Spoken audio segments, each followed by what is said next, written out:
Olá, queridos alunos, retornando a compreendendo a doutrina espírita. Hoje nós vamos falar sobre a base religiosa da humanidade, tomo único, módulo 8, roteiro 1. Por que base religiosa? O que tem a ver com doutrina espírita? Nós costumamos dizer que a doutrina espírita, por nos dar a condição de sermos cientistas, sermos filósofos, sermos religiosos, ela nos dá um arsenal de informações necessárias para que a gente possa compreender a doutrina em si, para que a gente possa compreender as religiões, para que a gente possa compreender codificações religiosas. Para quê? Para que você possa evoluir, para que você possa se elevar. Porque sim, não é justo fazermos críticas a determinados segmentos religiosos sem conhecê-los, sem conhecer a sua codificação, criarmos bandeiras, criarmos preconceitos acerca de uma seita ou de uma religião, fruto da minha incompreensão.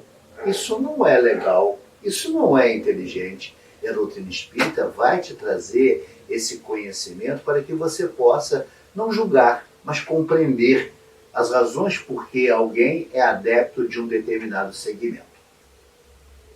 Então, para a gente falar em religião, a gente primeiro tem que falar de Deus. Mas que Deus é esse que a doutrina vai nos apresentar?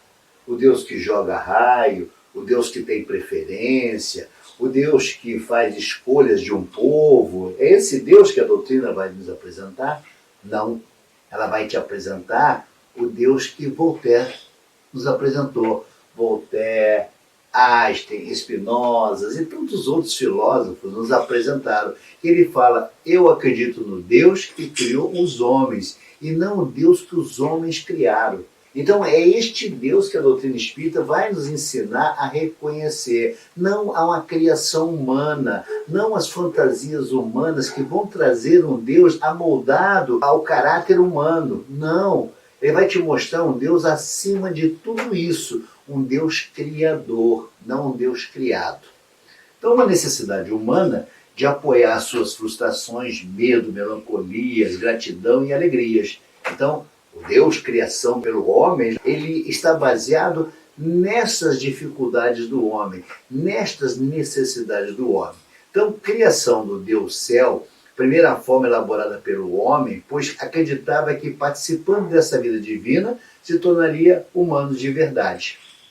Com a criação de Deus e deuses, nasce a necessidade de cultuá-los e formar religiões. Olha as religiões sendo criadas em função destes deuses. Porque sim, bastava que um indivíduo apresentasse qualidades extraordinárias ou fora de uma normalidade humana para ganhar o título de Deus. E não faltava muito para, assim que ele ganhava fama, que ele caía na mídia daquela época, para se levantarem templos. E com isso criarem religiões e passar a cultuar. Olha o homem, lembre-se, pela necessidade lá de cima, seus medos, frustrações, desejos, criando Deus e, consequentemente, erigindo templos a esses deuses.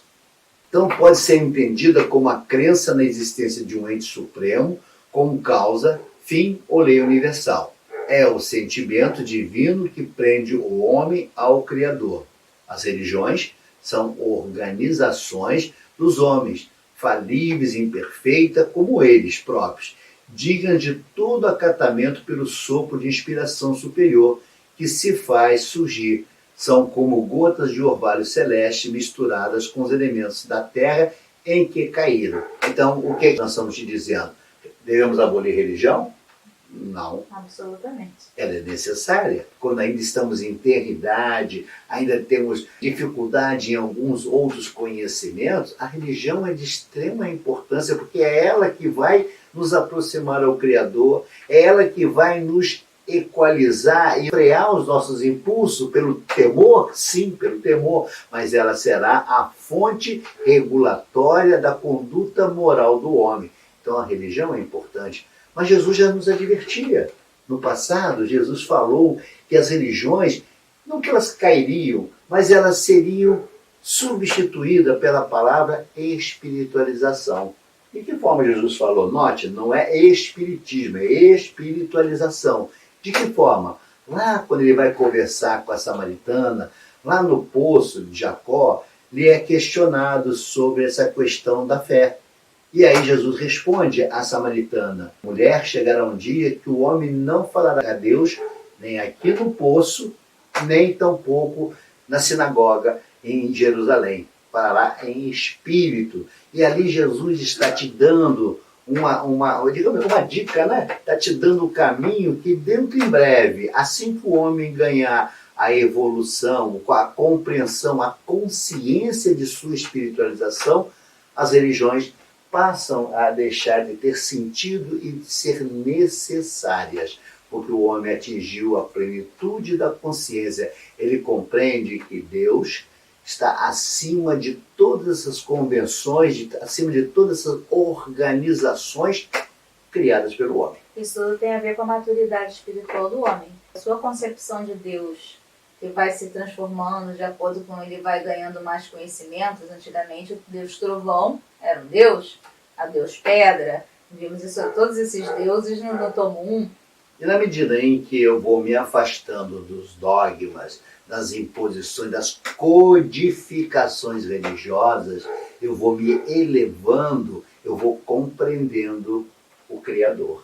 Eu vou compreendendo a necessidade da minha espiritualização, de estar acima desses embates materiais, onde ela não tem causado outra coisa a não ser dissensões, conflitos, preconceitos, choques em famílias, destruições em famílias, em nome de quê? De uma organização humana. Então, religião natural indica que o homem traz consigo, desde a sua origem, a ideia da existência de um ente superior. Os fenômenos da natureza são cultivados nas religiões naturais.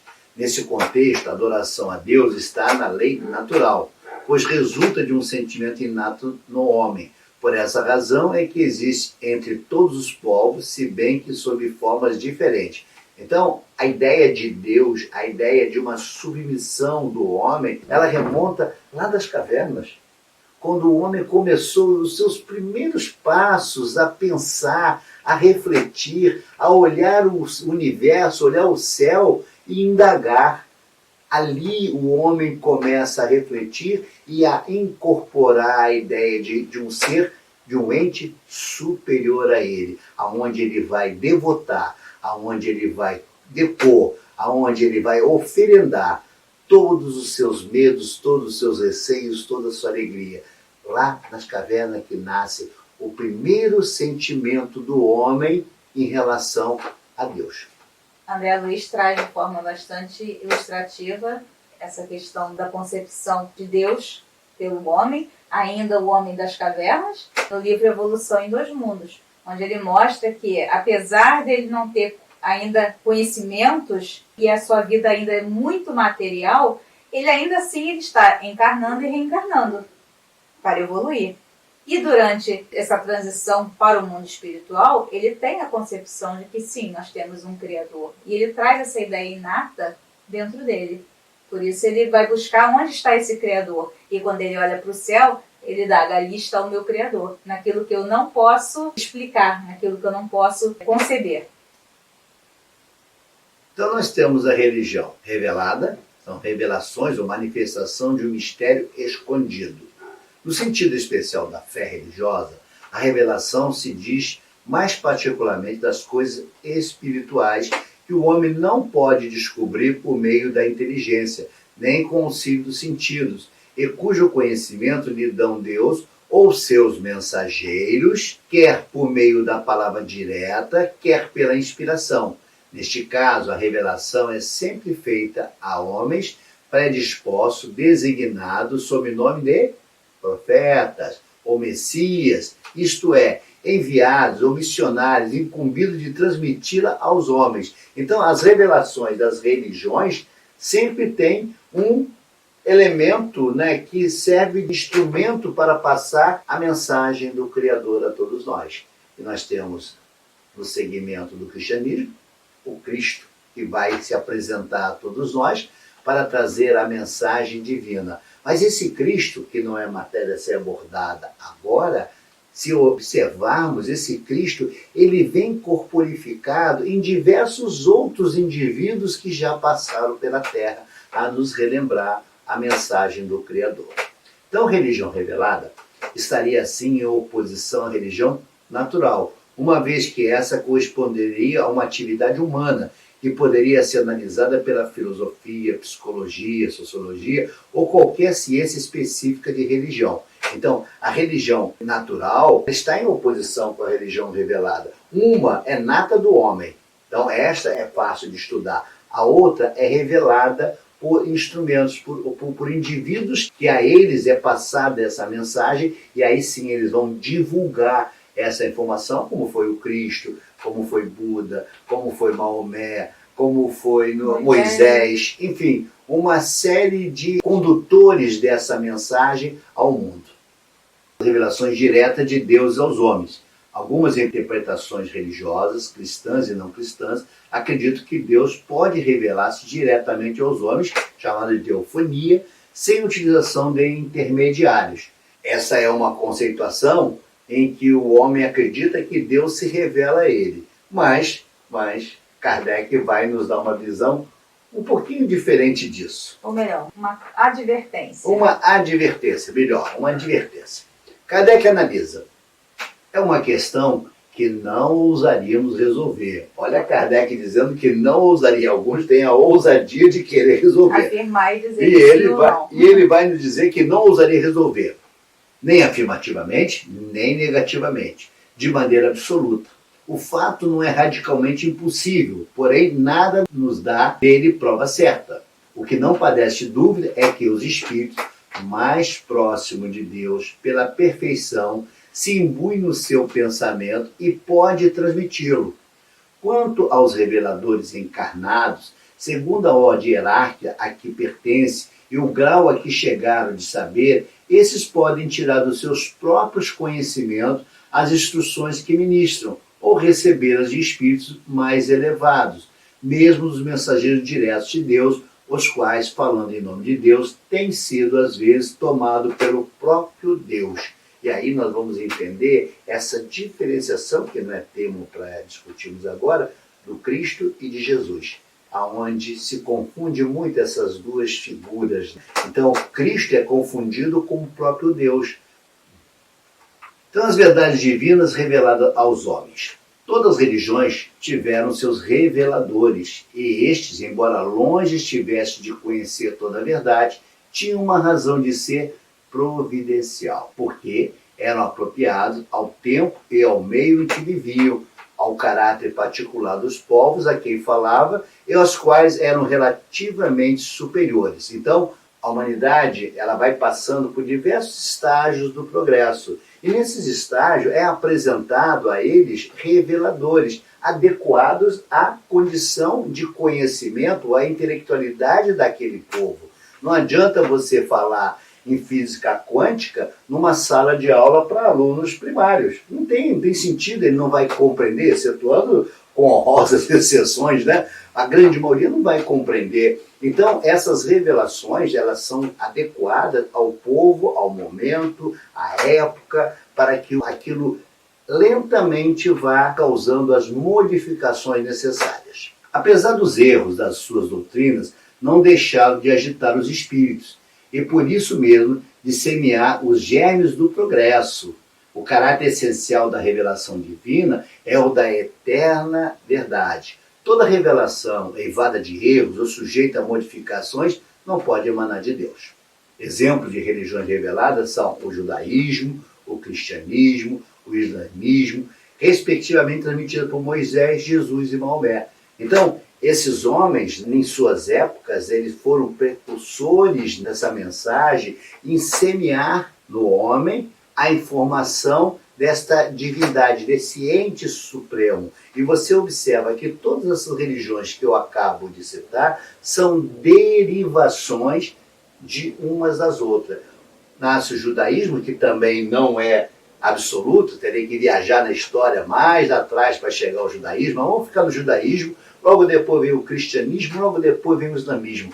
Mas todas têm o seu pezinho de ligação, têm a sua vinculação. E se observarmos essas codificações, não se surpreendam. Encontrarão as histórias muito semelhantes em todas elas, porém com nomes diferentes, com fatos apresentados de forma diferente. Mas a essência é a mesma. A essência dessas religiões são idênticas. As organizações religiosas, as primeiras organizações religiosas da Terra, tiveram naturalmente sua origem entre os povos primitivos do Oriente, aos quais enviava Jesus periodicamente os seus mensageiros e missionários.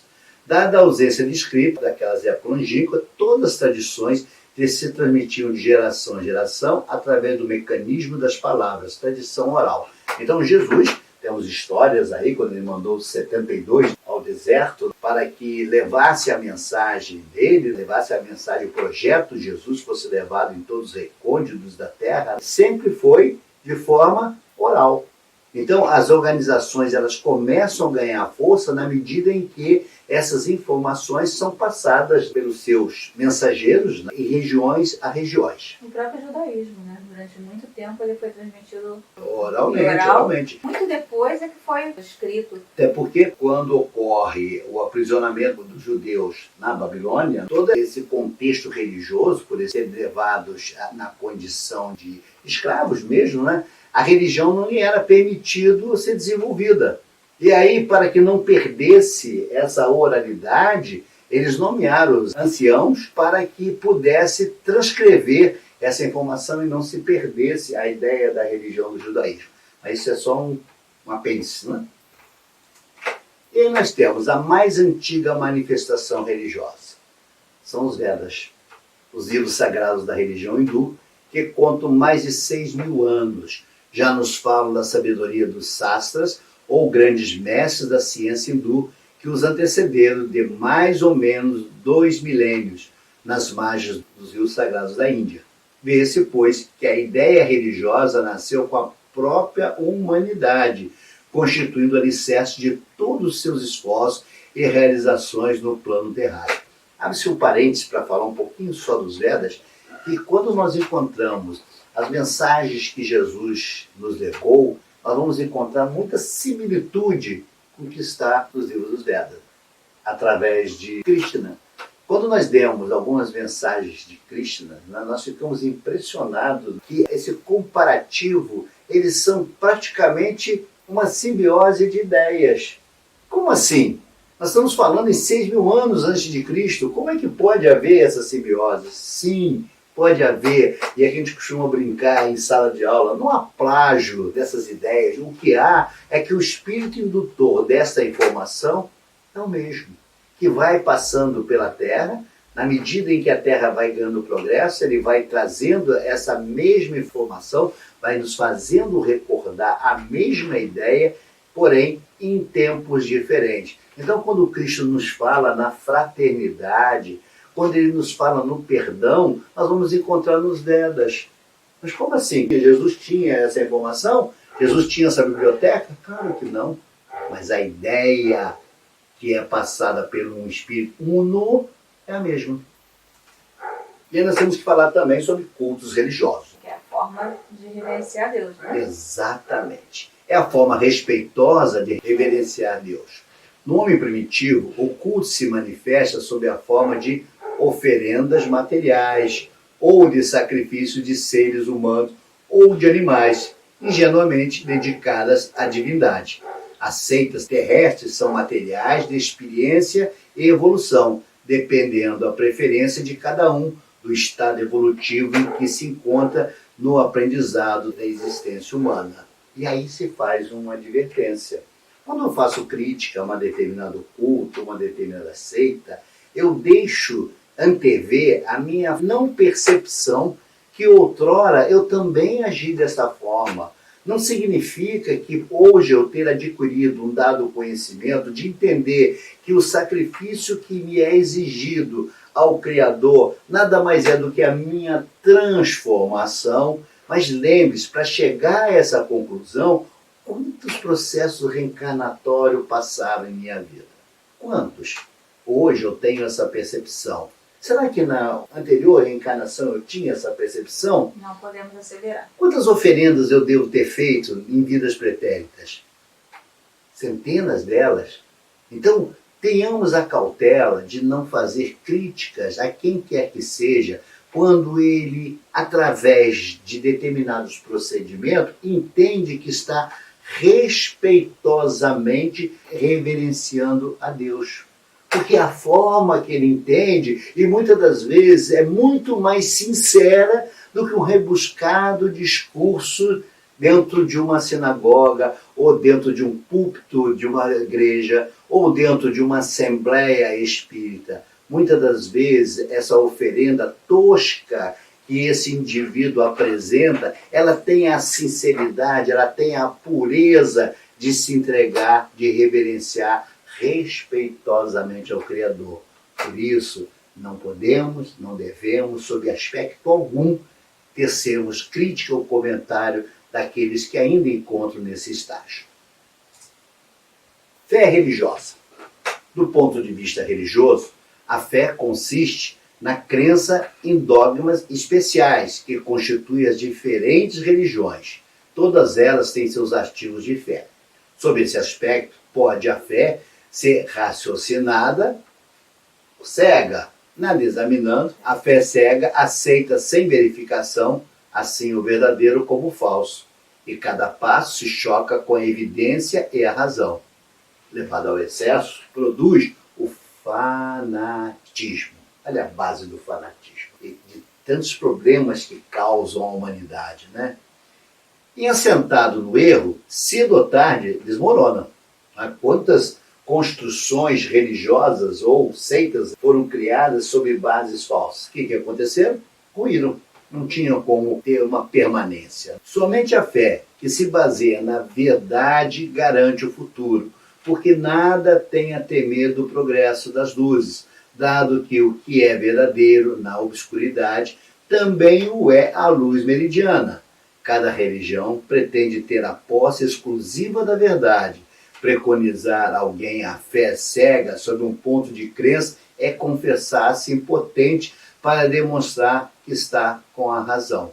Então, a fé não raciocinada, a fé não estudada, a fé não examinada, a fé não dissecada, que é o termo que eu uso muito, né? Não dissecada, ela gera fanatismo. Ela gera dependência, ela gera cisões, ela gera conflito, ela gera destruição, fruto de uma ignorância, porque eu aceitei aquele fato sem as análises criteriosas da razão, sem colocar no patamar da razão para analisar aquilo que me é apresentado.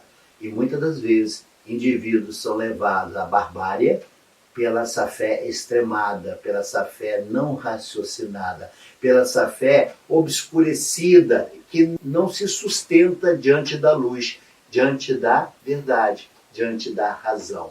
Essa é a cautela que devemos ter quando vamos examinar os artigos religiosos, a fé, analisarmos com critério, com responsabilidade, para que não sejamos vítimas desta fé impensada, desta fé não raciocinada.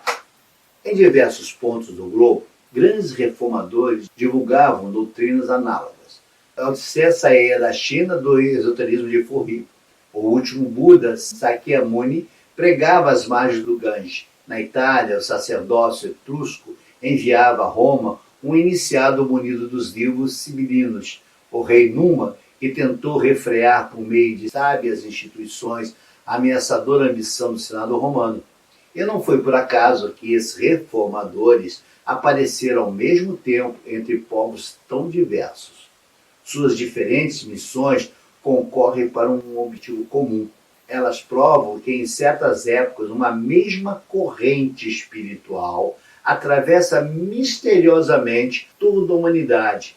De onde vem essa corrente? De onde vem? Do mundo divino, que está fora de nossas vistas, mas do qual os gênios e os profetas são os enviados e as testemunhas. Então, quando eu sustento, eu mostro para você que não existe o plágio que alguns querem acreditar, não há plágio. Há essa corrente misteriosa do mundo divino que vai premiar a humanidade para compeli-la ao progresso, para tirá-la desse conforto e fazer com que a razão se estabeleça, para levantar o véu da ignorância. E esses reformadores, esses que são os responsáveis, encerrou-se a era desses homens? Não. Outros virão, com outros nomes. Alguns chamarão de verdade, outros chamarão de Cristo, enfim, terão outros personagens a ocupar esta corrente. Encerramos mais essa aula de hoje, falando sobre as bases das religiões. Esperamos que vocês tenham gostado. Esse é um passear pela história da humanidade, onde a principal ideia é entendermos que não é de agora que o homem se coloca na inferioridade, enxergando a supremacia desse ente supremo. Não é de agora, lá das cavernas ele enxerga. E temos a percepção, e é isso que essa doutrina vai nos fazer perceber, que devemos crer não no Deus que criamos, não no Deus à nossa imagem, não no Deus que nós, ecolorizado, utilizamos para afrontar os nossos irmãos. Ela vai nos ensinar que o Deus que devemos reverenciar é o Deus Criador, é o que nos criou, é o ente supremo, a inteligência suprema. Essa que vai nos mostrar o Deus que devemos efetivamente render homenagem. E como se rende homenagem a Deus?